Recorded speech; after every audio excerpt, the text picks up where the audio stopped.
Olá, boa tarde. Está no ar o programa Direito em Foco, uma parceria da OAB Espírito Santo com a Record News Espírito Santo, Rede Sim. Você já sabe que aqui a gente debate temas do mundo jurídico, assuntos que fazem parte do dia a dia de todos nós. Você tem dúvida sobre algum tema do direito? Envia para a gente a sua dúvida. É só acessar o portal sinoticias.com.br. Tem também as nossas redes sociais que aparecem durante todo o programa. Se você quiser, é só mandar um direct por lá. Fique à vontade. E hoje nós vamos falar sobre um assunto muito importante e que requer muita luta sempre. O tema de hoje é igualdade racial e o entrevistado é o presidente da Comissão de Igualdade Racial da OAB Espírito Santo, Doutor Sávio Eustáquio. Chama todo mundo aí para aprender sobre os nossos direitos, porque o programa Direito em Foco já está no ar.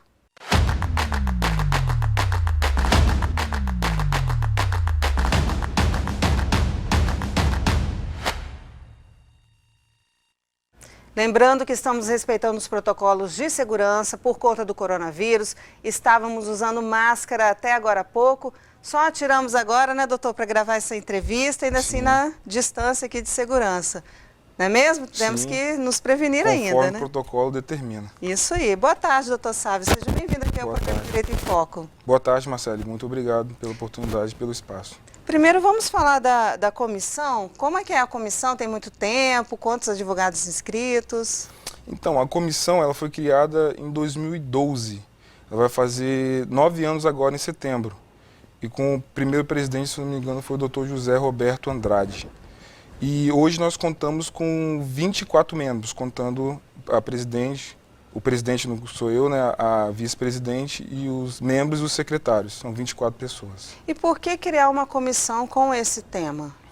Porque esse tema, Marcelo, a gente não pode analisá-lo separadamente, isoladamente, na verdade.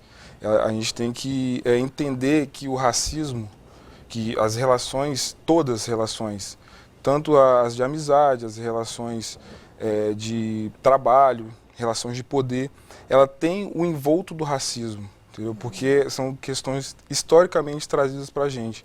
Então esse embate ele não pode ser analisado somente no aspecto isolado. Então por isso que a OAB, como uma instituição séria que precisa fomentar esse debate. Infelizmente, né, doutor, é um assunto que a gente ainda vê muito aí e que a gente tem que lutar contra. Isso que o senhor destacou agora, né?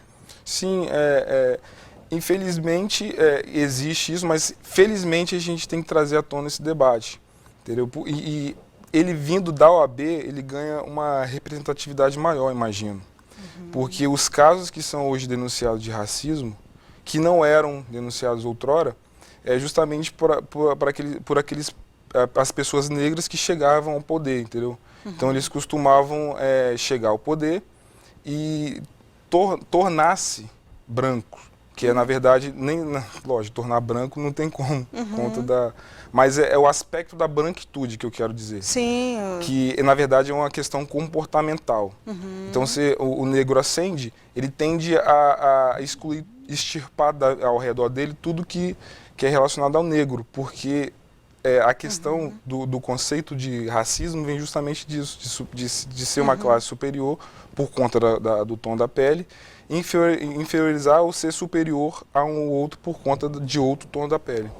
E apesar de, assim, da imprensa toda, né, falar muito desse combate, na prática a gente vê ainda muitas ações que não deveriam mais existir, né? Sim, sim, é porque é cultural. Como eu disse anteriormente, está na raiz da criação do Estado brasileiro, lembrando que o Estado brasileiro foi criado lá em 1824 com a primeira Constituição, e lá já determinava que o racismo era permitido. O racismo na forma da escravidão, né, lógico, que foi um fator uma das piores coisas que o ser humano presenciou na história da humanidade, que foi o racismo. Então, lá, nessa Constituição, na primeira que inaugurou o Brasil, já estava lá previsto, já estava preconizado a escravidão. Então, isso tem efeitos até hoje, em pleno século XXI. Eu queria então que o senhor explicasse, né, já que o senhor é da área, para quem está em casa, que não é da área jurídica, o que configuraria uma ação, uma atitude de desigualdade racial, de racismo, E o que essa pessoa vítima, ou até que não é vítima, mas que está presenciando aquela cena, pode fazer? Então, na verdade, tem que conceituar. O racismo, como eu falei anteriormente, é quando alguém se coloca, por conta da pele, superior a outrem. Então, isso é o que se torna racismo. Que a gente não pode ser classificado por raças, né? Então, a classificação se deu justamente por conta disso. Superioridade de uma tez, de uma pele, em detrimento da outra. E a desigualdade é o efeito. Por exemplo, hoje nós temos o efeito da desigualdade racial, que é justamente você ter menos pessoas em espaços de poderes que são negras, né? E mais pessoas em espaço de encarceramento, que a gente chama de encarceramento em massa. Então, a desigualdade está nesses dados empíricos, a gente consegue observar isso analisando a sociedade. E todo mundo tem o dever de combater esse racismo, essa desigualdade racial, né, doutor? Sim, lógico. É uma frase da Angela Davis, né? Não basta ser racista, não ser racista, tem que ser antirracista. Então, basicamente isso, você promover uma coisa, eu tenho amigos negros, não é isso que não vai de deixar de tornar um racista, mas é a prática, o comportamento antirracista mesmo. E levar a informação faz parte dessa luta também, né? Com certeza. E os veículos de informação, as mídias, elas têm um papel fundamental nesse sentido. As denúncias de racismo têm aumentado justamente por conta desse enfrentamento, dessa exposição de pessoas que estão ligadas à pauta racial, né, que estão denunciando ou que estão, em alguns momentos, explicando para certas pessoas. Então, é o nosso dever informar e levar esse debate adiante. Doutor Sávio, a gente vai fazer um intervalo rapidinho, tá? Na volta nós vamos falar mais sobre as ações lá da Comissão, né, de Igualdade Racial da OAB. É um minutinho só, você não sai daí que a gente já volta.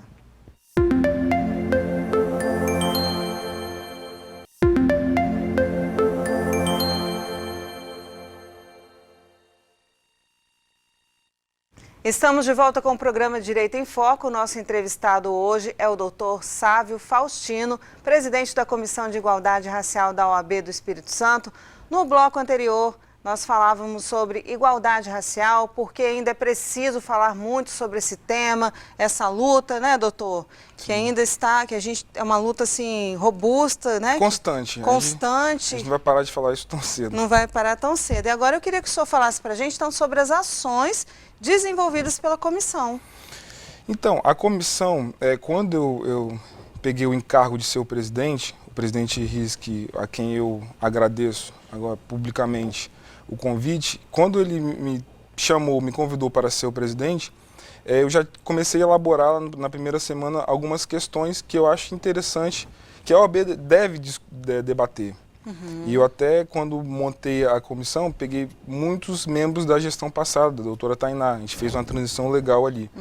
Então, eu conversei muito com os membros e nas reuniões eu percebi que a gente precisa criar estratégias para a advocacia negra, capixaba específico. E essas ações dentro da comissão, elas estão voltadas para o advogado negro, advogado e advogada negra.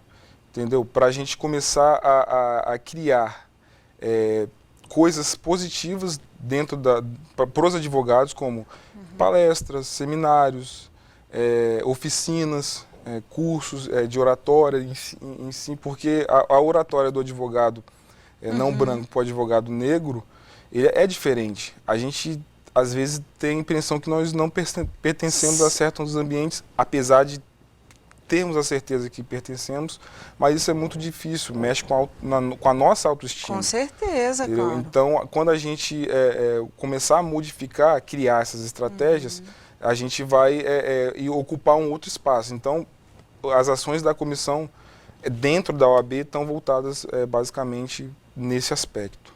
E o senhor falou agora dentro da OAB, né? Mas eu sei que a comissão também trabalha junto da comunidade. Né? Quais são as ações junto à população? Então, nós temos uma parceria bastante interessante com a CUFA, que é a Central Única das Favelas aqui no estado do Espírito Santo. A gente teve até a visita do presidente global da CUFA, que foi o Pedro Zezé, na oportunidade também que foi feito o convite para eu fazer parte, para eu ser o presidente da comissão. A gente conversou bastante com o presidente Risco, o Pedro Zezé esteve aqui, conversou com o governador, conversou com outros políticos para tentar implementar a CUFA, de fato aqui no estado, trazer a Taça das Favelas, que é um evento de maior marca da CUFA, que revela grandes jogadores em nível Brasil, entendeu? Então a nossa parceria com a CUFA está voltada nisso, mas não somente nisso. Tem uma parceria muito grande também que a gente teve, inclusive recentemente, que é Mães de Favela Futebol Clube, onde nós ajudamos a arrecadar várias toneladas de alimento que foi distribuído para vários territórios. Então a Comissão de Igualdade Racial, em parceria com outras comissões, da mulher, por exemplo, da diversidade sexual, da propriedade intelectual, a gente tenta trabalhar em conjunto para estender isso para a comunidade. E aí eu já pesquisei também, vi matérias lá no site da OAB, que vocês também atuam diretamente com a população, mas em questões que envolvam também a sociedade, como é o caso da política, né? Que a gente ainda vê muita fala racista na política. Como é que vocês trabalham isso? Sim, e como volta a tocar nesse assunto, é um problema cultural, histórico, endêmico, que não vai ser modificado da noite para o dia. Então, a gente usa o combate. Lógico, a gente tem que combater esse tipo de fala, na verdade criar estratégias e criar forças para combater isso, porque você parar um pouco do seu tempo nesse dia para ir enfrentando falas racistas que não vão ser mudadas de mente, que vem lá desde a década de 50, 60, por exemplo, que o racismo lá era naquela época, hoje ainda a gente sofre os efeitos, mas naquela época eu imagino que seja pior, apesar de não ter vivido naquela época. Então são pessoas daquela época que hoje estão na política, então a gente tem que combater. Só que de outro lado, a gente tem que arrumar forças e estratégias também para enxertar as outras pessoas que estão vindo, que vão fazer parte dessa nova política, para não ter esse tipo de comportamento daqui a 20, 30 anos. Então é um trabalho a longo prazo. Só complementando a questão da pergunta anterior, a Comissão de Igualdade Racial, eu também sou presidente da Comissão OAB Vai Escola, e a gente iniciou um projeto na Comissão de OAB Vai Escola, que é justamente levar a matéria do direito para os estudantes. Então, os alunos de sexto ano ao terceiro ano do sexto ano do ensino fundamental ao terceiro ano do ensino médio, a gente vai começar a trabalhar conceitos de Estado, conceitos de direito para essas pessoas. Que bacana. Escolas públicas e privadas. Legal. Doutor Sávio, infelizmente nosso tempo acabou, tá? Eu queria agradecer a presença do senhor aqui no programa Direito em Foco e esses esclarecimentos que é muito importante para toda a sociedade. Não, eu que agradeço o convite. É uma porta que você nos deu aqui. É necessário falar sobre o racismo e não reduzir o advogado ou a advogada negra que só fala disso. Eu também falo sobre o direito em si, né? Direito civil, direito penal, direito administrativo. Dentro da comissão tem vários advogados competentíssimos para falar de vários outros assuntos, entendeu? Só que a temática racial tem que ser falada e tem que ser falada por nós. Até a Djamila Ribeiro tem um livro que ficou muito clichê, né? Lugar de fala. O lugar de fala realmente é nosso. Mas a gente tem que falar para as pessoas brancas, né, em geral, que essa questão racial não tem que partir só da gente, tem que partir também de todo mundo. Envolve toda a sociedade. Exatamente. Obrigada mais uma vez pela presença. Eu que agradeço. O programa Direito em Foco fica por aqui. Se você quiser rever essa entrevista, é só acessar o portal simnoticias.com.br. Tem o site da OAB Espírito Santo também, oabes.org.br. Muito obrigada pela companhia, pela sua audiência e eu espero você semana que vem. Até lá. Tchau, tchau.